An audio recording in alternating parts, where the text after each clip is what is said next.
Alex Hormozi has built an $100 million business empire using paid ads, but his approach is very different to how many people teach. We're a digital marketing agency, and we've been servicing clients for over 7 years and have spent millions in ad spend across that time period. And we actually find that what Hormozi has to say about paid ads does work in practice. So in this video, I'm going to be reacting to some of what Hormozi has to say about paid ads and showing you how we've applied some of these strategies and his way of thinking for our clients so we can achieve amazing results. So let's dive in and see what Hormozi has to say about making ads work for your business. So do ads work?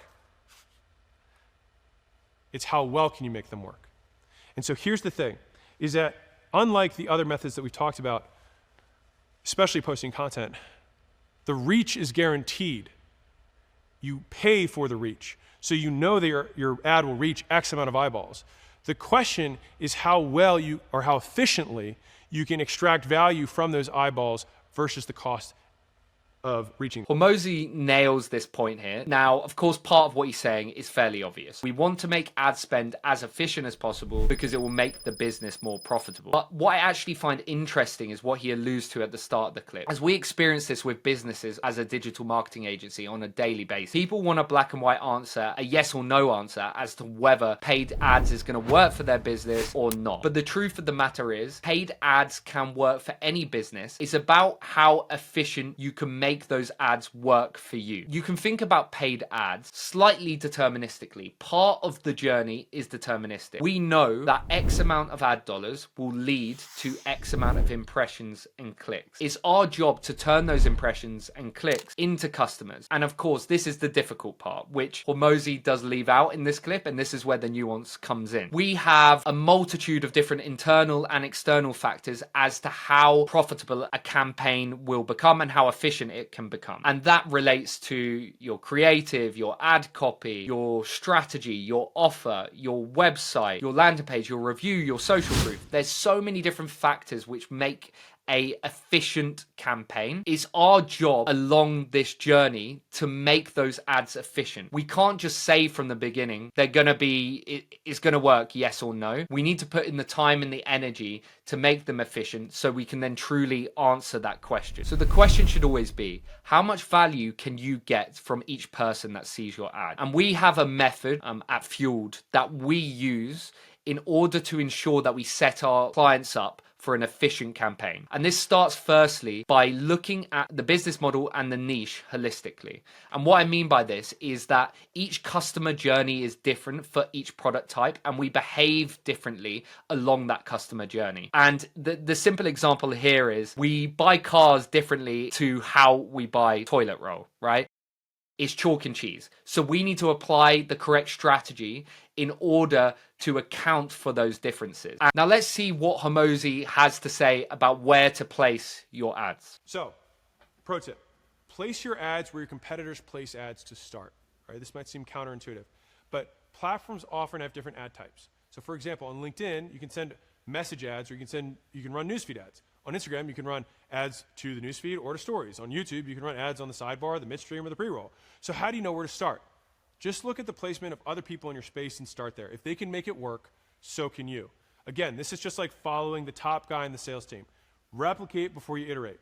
Once you've matched their performance, then you can get cute with it. But for now, if you're just starting out, replicate first. This is such simple but powerful advice. There's a thing in paid ads called the learning phase, which is the start of the campaign. And this typically is the least profitable part of a campaign, at least if you're doing the campaign properly. And this is because, as the name suggests, you're learning. During this phase, you'll find those winning combinations, you'll make a data-driven decision, and then you'll start scaling that winning combination with more ad dollars to make more money. By looking at what other competitors are doing, you can dramatically shorten this learning phase, which will help you as a business become more profitable with paid ads at a faster rate. Doesn't that sound good? Like, why would we want to spend thousands and thousands and thousands of dollars trying to figure out what works when we can do an easy search to find competitors and implement parts of their winning strategy? I'm just on the Meta Ads transparency suite here, and this is how you can research certain competitors manually, right? So I'm looking at a brand called Wild here. They just were recently acquired for 100 million. So I know this brand really knows what they're doing with advertising. They're a predominantly a D2C brand. They also are offline, but they are running ads very successfully. So I know that if I look at some of the strategy that they're doing, some of the creatives, so immediately I can see the colors they're using in some of this is very vibrant. It stands out in the crowd. I can look at some of the copy they're running, and I can look at the amount of ads they're running, how long they've been running those ads, and I can make certain decisions about what is going to be successful for my business if I was a deodorant brand in this case and a body wash brand. Now, this isn't to say you just copy and paste their ad creatives. Of course, you can't do that. But you can look at the way they're using their advertisement, such as I mentioned before, their colors, the length of their copy, some of the terms they're using, what value propositions are they using, what call to actions are they using, what is their landing page, because you can see each landing page and you can analyze their landing page and what features they have on those pages to make sure you get your conversion rates good from the start. So this is a really, really fast way of finding out what your competitors are doing, using some of them tactics and their methodology for your own benefit so you can shortcut that learning phase. Now, additionally to this, there is a number of other things we can do, slightly more advanced and require a more budget, as you'll have to pay for the software. But we do have SEMrush, which is really great for a PPC perspective. So you can look at SEO metrics on here, but of course we can go down to advertising in the drop down here, and we can look at that advertising dashboard. And on here, so if we go to the domain overview here, we type in the domain of We Are Wild here, we can now look at kind of their growth report. So if we start from their advertising research in SEMrush, we can actually look at their ad copy from PPC. So I can immediately see the links, the landing pages, their copy, and I can take this these insights and apply that to my own campaign. If we go to ad history here, you can even export a lot of the data in bulk. So I can export all their keyword data in bulk. I can export all their ad copies in bulk, and I can actually input this into a tool like ChatGPT and get insights very fast. Basically use ChatGPT as a digital marketing executive to then get me all the insights that I need to apply to my campaign. And I could do this in, a matter of minutes. So SEMrush is another really good tool for this. If you want to be able to automate this research at scale, but of course SEMrush does cost some money, so you'd have to pay about that. To summarize here, we want to analyze our competitors, use some of their methodology and what works for them, and apply that with our own spin so we can shortcut some of that learning phase. And then from there, we can iterate. And this will get us off to a much profitable start, as Hormozi has already mentioned in the video. So now let's see what Hormozi has to say about targeting. What should my ad say? So, okay, but how do I get the right people to see it? You target them. So here's my little image of finding people, right? So if we start the entire world, which you kind of do, we need to be a bit more specific. So if you chose a platform that has 100 million users, you've already cut out 99% of the world, right? So continue to cut down. Specific is good. I'd rather you be too specific to too small of an audience. This is the lakes, ponds, puddles, oceans perspective. Start with the puddle and then move out. Because what will happen is you'll have the highest ROI in the puddle, and then you can move a little wider. And that will afford you the money to be a little bit less efficient. And then that'll afford you money to be a little bit less efficient until eventually, if you're good enough, you can market to the entire world. So let's use the same example as we looked at earlier with the business Wild, who sell a range of personal health care products. Now, earlier we looked at their meta ads library. Now we are looking at their web archive, which is on the Wayback Machine. So we can look at a website in its state a number of years ago. So we're currently looking at it in February 2020. And the reason I'm showing this is because I can show you the difference in their targeting approach. So back then, they were only registering for interest. Now at this time, their main focus was around the product of a reusable deodorant. And while their branding has remained quite similar, their targeting just from their website has changed quite a bit. So the majority of their focus here was on sustainability because they use its refillable deodorant, which was kind of their unique selling point.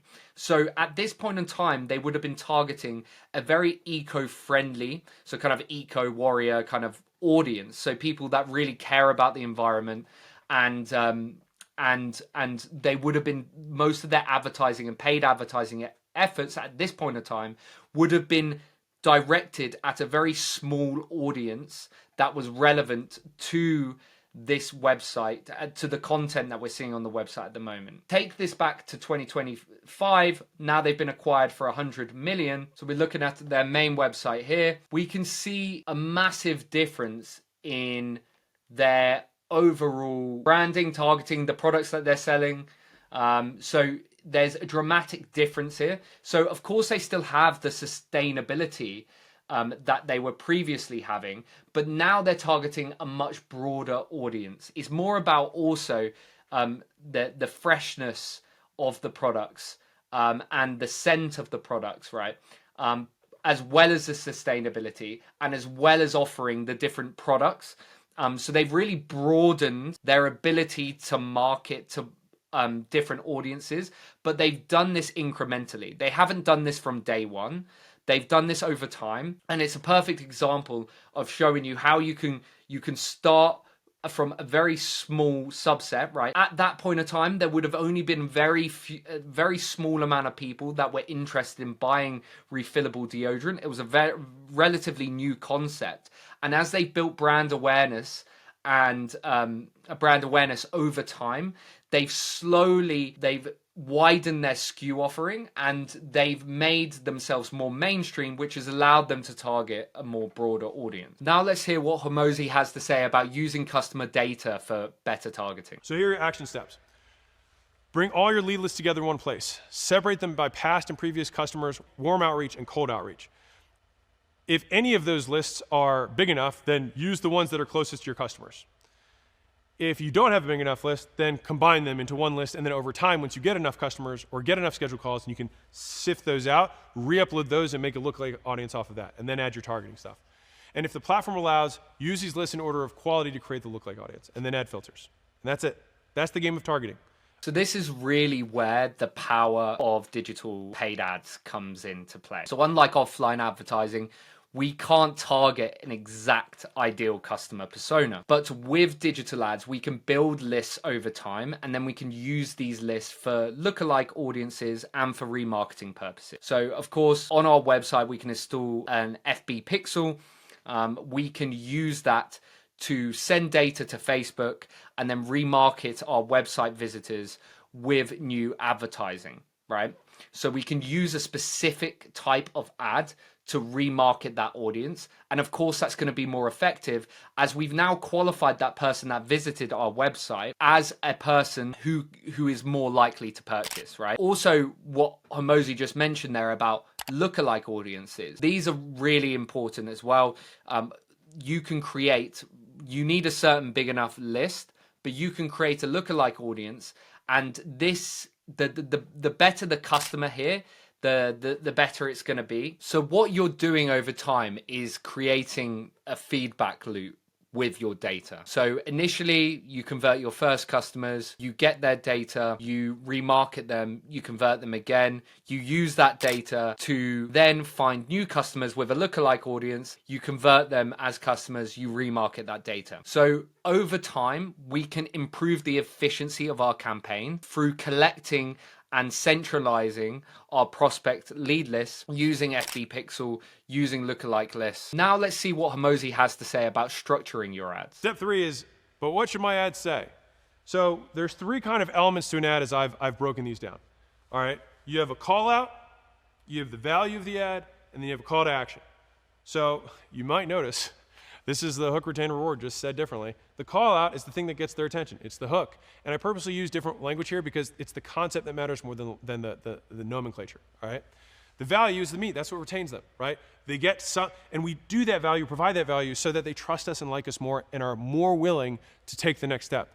And the reward, as we want to position it for them for consuming this ad, is to take the next step, right? If you got value from this thing, then you'll love XYZ. This three-part structure is incredibly effective, and we almost use it as stock with our clients, apart from some exceptions. And the reason for this is because it's simple. The moment you try and overcomplicate things and veer outside of this framework, the less likely you are to capture the attention of your audience and the less likely you are to resonate with them. So let's break down each part and provide some more nuance to what Hormozi was speaking about in that clip. So the call out, the hook, I prefer to use the hook. Hormozi prefers to use call out. This is to stop the user in their tracks. And this has become very difficult to do with the increase in banner blindness and ad fatigue. And this is just the concept of over time, people have been bombarded with advertisement, which has meant that they're less likely to stop and consume the content within an ad. With this in mind, it means that the hook has become more important than ever. Now, the best hooks do one of four things. They challenge what people think they know, they ask an interesting question, they share a surprising fact, or they make a bold promise. Now, the list doesn't stop here, but in general, you want to stay within this four-part list and think about carefully how you should frame your hook within that concept. For the value section, this is where the majority of ads fail. So you'll hook the person in and then you think, right, sell, sell, sell. The way I like to think about the ad is I'm not trying to sell immediately. I'm just trying to intrigue them enough to click, to initially read the ad, which is the hook, and then give them enough trust to take the next step to click on the advertisement. We can do this by building trust with the audience, going through some value propositions. So what does the product offer? But as Hormozi says, you need to build trust first. You need to show your expertise. You need to show some useful information. You need to intrigue the customer to want to click on the advertisement, but don't push too far at this section. Otherwise, you'll lose their attention. They'll carry on scrolling on, or they'll just go to a different provider. For the call to action section, it ultimately depends on what your ad is, what the strategy is for that particular ad campaign. So for example, if you have a lower funnel campaign and you're an e-commerce business, you might just want to have a very simple CTA such as shop now, because we know that these customers are ready to purchase. They're not going to want a fluffy call to action. They want to know, right, I want to make a purchasing action. So what shall I do next? Tell them to shop now here, right? Press this button to shop here. That's essentially what we're doing. Whereas if we're doing a more top of funnel campaign and it's more of a brand awareness exercise, we might want to lead them to a landing page to learn more information, in which case click here to learn more would be a good call to action. If you're a B2B business, it might be completely different, right? You might be wanting to sign someone up to a lead magnet, right? So a free resource, a free piece of information, which they can gain by clicking on the particular advertisement, on the button, by clicking on the button. Your call to action will revolve around the aim of what that ad is trying to achieve, and that will be the most important thing here. The main advice I give to the call to action: don't overthink it too much. Just be very clear and concise on what you want the customer to do. The final thing I'll add to what Hormozi speaks about here, because Hormozi's talking mainly about B2B services here, so a business to business transaction. When you're an e-commerce business, and even this is relevant to business, the creatives have become more important than ever.